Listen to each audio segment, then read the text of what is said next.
चित्तौड़गढ़ किला ये सिर्फ एक नाम नहीं है ना? ये नाम अपने आप में राजपूतों के शौर्य, उनके प्रतिरोध और उस दौर की मिलिट्री आर्किटेक्चर का एक जीता जागता सबूत है।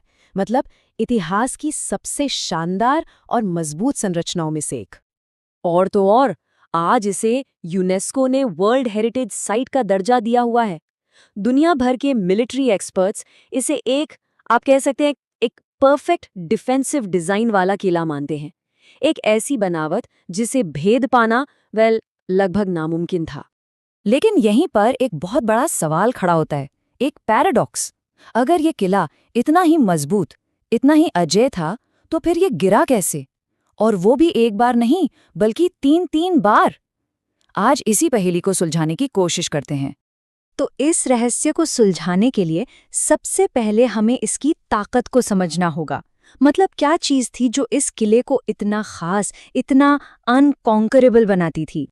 चलिए जरा गहराई से देखते हैं। इसकी सबसे बड़ी ताकत थी इसकी नेचुरल डिफेंस। सोचिए, ये एक अकेली पहाड़ी पर बना है जिसके चारों ओर एकदम सीधी खड़ी चट्टानें हैं।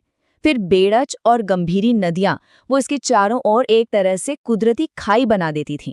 और ये पूरा का पूरा किला कठोर बलुआ पत्थर की नींव पर खड़ा था। मतलब कोई सुरंग खोदकर अंदर आने की सोचे भी नहीं। और इसकी ऊंचाई का अंदाजा लगाइए। आसपास के मैदानी इलाकों से ये 156 मीटर ऊंचा है। 156 मीटर! ये करीब करीब 50 मंजिला इमारत जितनी ऊंचाई हुई। अब जरा सोचिए, किसी भी हमलावर सेना के लिए इतनी ऊंचाई पर चढ़कर हमला करना कैसा रहा होगा?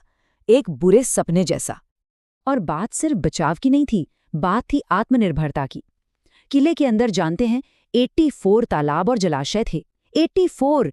इतना पानी कि 50,000 की सेना 4 साल तक, जी हाँ, 4 साल तक बिना किसी बाहरी मदद के आराम से वहां टिक सकती थी।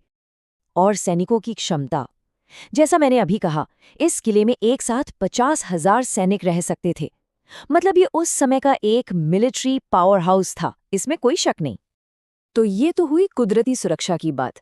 अब आते हैं इसकी मैनमेड सिक्योरिटी पर, जो कि कमाल की थी। किले तक पहुंचने का सिर्फ एक बहुत ही संकरा रास्ता था, और उस एक रास्ते पे 7 बड़े बड़े पत्थर के दरवाजे थे। रास्ता भी सीधा नहीं, बल्कि घुमावदार और चढ़ाई वाला।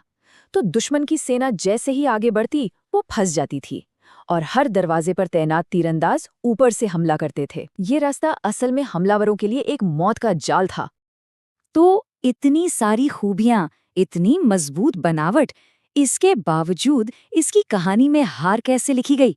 चलिए अब किले की ताकत से हटकर इसके पतन के चौंकाने वाले इतिहास पर एक नजर डालते हैं।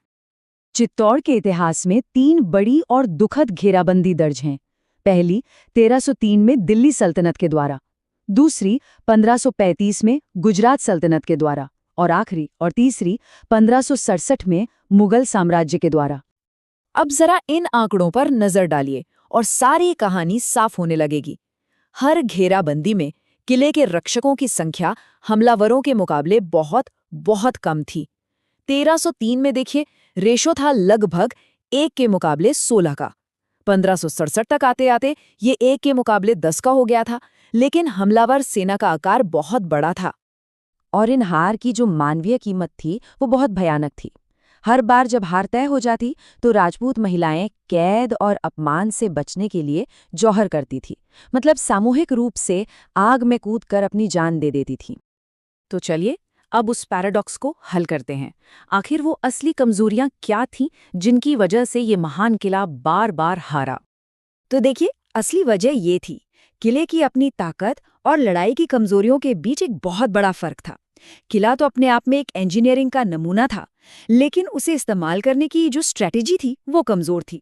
दीवारों के अंदर ताकत बहुत थी, लेकिन लड़ने वाले सैनिकों की संख्या हमेशा कम पड़ जाती थी। किले में संसाधन थे, लेकिन बाहर से कोई मदद, कोई अलायंस नहीं था। इन कमियों को थोड़ा और डिटेल में समझते हैं। पहली बात, किले की जो 50,000 सैनिकों की कैपेसिटी थी, वो कभी पूरी तरह इस्तेमाल ही नहीं हुई। मतलब सबसे बड़ी ताकत यूं ही बेकार चली गई। दूसरी, राजपूत राज्यों में आपस में ही इतनी जलन और फूट थी कि मुश्किल वक्त में बाहर से कोई मदद ही नहीं आती थी। और आखिर में रक्षकों ने ज्यादातर किले के अंदर बंद होकर इंतजार करने की पैसिव स्ट्रैटेजी अपनाई, जबकि हमलावर अपनी भारी संख्या और ताकत से उन्हें तोड़ते रहे। लेकिन चित्तौड़ की आखिरी हार राजपूतों की कहानी का अंत नहीं थी, बल्कि यहाँ से कहानी ने एक नया मोड़ लिया। और इस नए अध्याय की शुरुआत हुई महाराणा प्रताप की इस शपथ से, जब तक चित्तौड़ वापस नहीं मिल जाता, मैं न तो बिस्तर पर सोऊंगा, न महल में रहूंगा और न ही शाही बर्तनों में खाऊंगा। ये सिर्फ एक शपथ नहीं थी, ये रेजिस्टेंस के एक नए दौर का ऐलान था। उन्होंने हार नहीं मानी, बस लड़ने का तरीका बदल दिया। अब लड़ाई किले की दीवारों के अंदर नहीं लड़ी जानी थी। महाराणा प्रताप युद्ध को अरावली की पहाड़ियों में ले गए। उन्होंने एक नई और बहुत ही कामयाब स्ट्रैटेजी अपनाई, गुरिल्ला युद्ध।